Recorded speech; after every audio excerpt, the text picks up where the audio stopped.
I've always found magic intriguing. As a kid, I dabbled in spell work, making up charms and curses on the playground, filling shelves with special objects and jars with homemade potions, unaware that I was making simple altars and spell jars. At 13, I started to read the tarot, a practice I continue to this day. Yet for most of my life, I did not consider myself a witch. As an atheist, I thought the practice was closed to me. But all of that changed in 2014 when I learned about secular witchcraft from Alex Reck's blog, Up the Witchy Punx. Finding that blog felt like a light bulb moment, like finally having words for an intrinsic truth about myself that I've known deep down all along. I am a witch. And so, as a witchy zinester, my ears always perk up when I learn about titles concerning magic, tarot, or spell work. If I'm being honest, aside from zines, witchy zines might be my favorite subgenre of DIY publishing. So today I'm going to share 4 favorite titles with you, as well as one of my own witchy publications. But first things first, if you're new here, welcome. My name is Dana. I've been reading zines for about as long as I've been reading tarot, and I love collecting them, crafting my own titles, and contributing to the community around DIY publishing. Zines are handmade publications typically created using a copy machine, and they are a terrific way to share your art, feelings, thoughts, knowledge, and experiences with the world.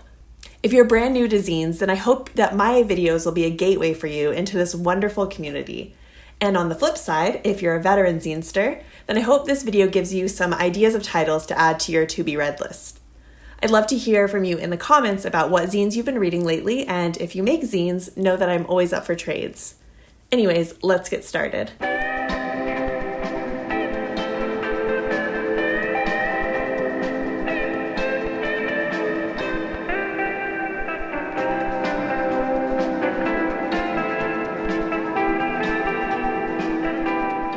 I feel that the best place to start is by sharing Brain Scan number 33 with you, by the aforementioned Alex Reck of Up the Witchy Punx. Since Alex was my introduction to secular witchcraft, it only seems fitting that their zine exploring DIY witchery kicks off this episode. The zine covers Alex's witchjectory, how they stumbled into the craft and built an agnostic secular witchcraft practice that they likened to a DIY magical free school. In the zine, she discusses her practice, how studying witchcraft helped them survive and heal from an abusive marriage, how she cleaned a house that was haunted by her former life and made it into a home, and the holidays they have created to recognize the changing of the season and as a reason to celebrate, relax, and enjoy existing. Throughout the zine, Alex emphasizes that these are just their stories and practices, and that your experience of witchcraft will be different because there is no one-size-fits-all absolute at the core of witchcraft. And while Brainscan number 33 definitely has more of a per-zine feel than a how-to zine, there are also useful lists of recommended books, podcasts, and tumblers, some tips for witchlings, as well as a spot-on critique of the consumerism and cultural appropriation that have slimed over mainstream magical practices. It probably goes without saying, but I think this zine is a must-read. It looks beautiful, and Alex's exploration is equal parts personal and informative. It is one of my favorite zines of all time, across all zine genres, so I definitely recommend that you visit the Spiral House shop and pick up a copy for your own zine collection. When I think of my favorite witchy zinesters, Nina Zina from Echo Publishing always comes to mind. I've shared one of their mini zines here before, and their colorful Witches Brew zine series is always on my recommended reading lists. Today I'm choosing to highlight issue number 3, Magic is Everywhere, which is dedicated to mundane witchcraft or witchcraft practiced in the everyday. In the zine, Nina shares how they started practicing the craft, and their experience mirrors mine in a lot of ways, which I found really endearing. Like me, she had once assumed you had to work with deities in order to be a witch, but upon discovering the SAS Witch Con, she found a home in the community. SAS stands for Secular, Agnostic, Science, and Skeptical Witches, which is an acronym I also feel affinity with, and Nina's mundane practice really resonates with me as well. The zine is full of lists of everyday places where Nina sees magic, book recommendations, a playlist, lists of witchy zines to read, tips for fostering a more ethical practice, and some affirmations from tea cards. And while it is all such a delight, my absolute hands-down favorite part of the zine is the centerfold, which features an illustration of a witchy zine-making cat at their altar of the zine, conjuring connections with typed sigils, paper-cut witchcraft, and snail mail magic. If I could, I would get a giant poster of this centerfold to hang up on my wall. It's just perfect. Next up, I have a how-to zine for you. Dee Crawley created this guide to cord cutting.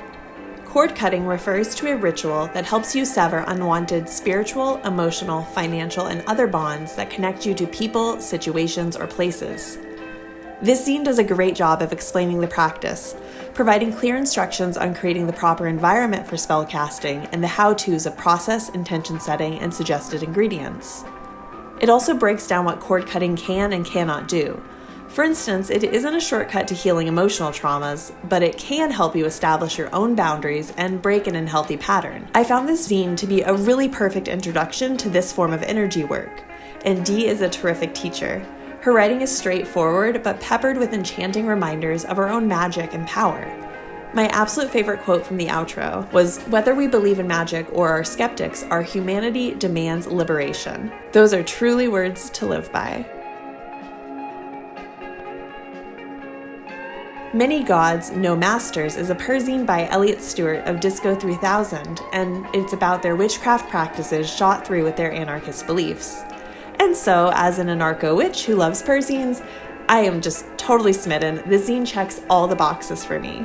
Many Gods, No Masters is at times deep, delightful, profound, silly, and oh so relatable. Part 1 covers Elliot's pagan beliefs and the deities that they worship, their optimistic views on nihilism, and the holidays that they celebrate. And while my own practices are decidedly agnostic, so much of Elliot's systems, practices, and rituals resonated with me deeply. Their easygoing voice made reading this zine feel like a chat with an old friend, welcoming me into their stories and circle. Part 2 explores grief, remembrance, and mourning in a way that is heartfelt without being cloying, touching on their views on the afterlife and reincarnation. In the introduction, Elliot says that one of their goals in writing this zine is to connect with other folks with similar beliefs, because knowing folks are out there, and I'm not by myself, makes it a lot better to tolerate the bullshit days. And that's the goal of any good perzine, isn't it? To feel less alone, to feel seen and held in community. I'm so glad that Elliot shared their zine with me, and I hope that you will pick this zine up too and create a connection. Speaking of anarcho-witch perzines, I want to share one of my own titles with you. If you've seen some of my other videos, specifically this one about printing zines at home, then you're probably already familiar with Hagwitch, my perzine spellbook hybrid that shares my home and garden-based magical practice and my thoughts on the archetypal witch. Home and garden are the keys there. Home H and A, garden G. What does that spell? Hag. It features ideas for building altars and spell jars, essays about witchcraft, gardening, and tarot reading, and some small, easy-to-cast spells. I like to think that this is the perfect zine for both the magical practitioner who's as well-seasoned as a cast iron cauldron, as well as the baby witch who is exploring their craft for the very first time. The zine is probably the one that I am proudest of. It came out just as I imagined it in my head, and the essay that I end the zine with feels a bit like a personal manifesto. In it, I write, "I think of witchcraft as a three-way Venn diagram. The witch of story, the witch from history, and then all of us who practice magic and claim the title. Sometimes our practices or presentations overlap, and sometimes they don't. But those shadowy spaces we share, they teach me so much about myself.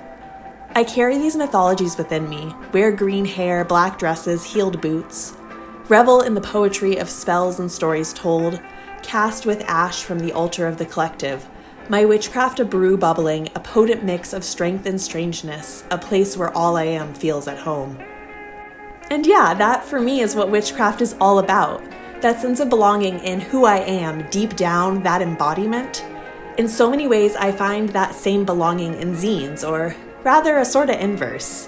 If witchcraft helps me find belonging within myself, then zines help me belong in the world. They're a community that feels like home. I think that zines can be magical objects. We use them to cast our stories into the world and to build connections, mythologies, and share skills. Anyways, I hope you've enjoyed this coven of zines, this collection of witchy titles that I hope you will add to your to-be-read list. I've left where you can find these zines down in the description box below, and while you're down there, I would so appreciate it if you would like this video and subscribe to my channel. It really helps get this video out into the algorithmic ecosystem. And so thank you so much for your likes and subscriptions and just for being here. I'll be back soon with some more zines to share, and until then, take care. Bye, Zinesters!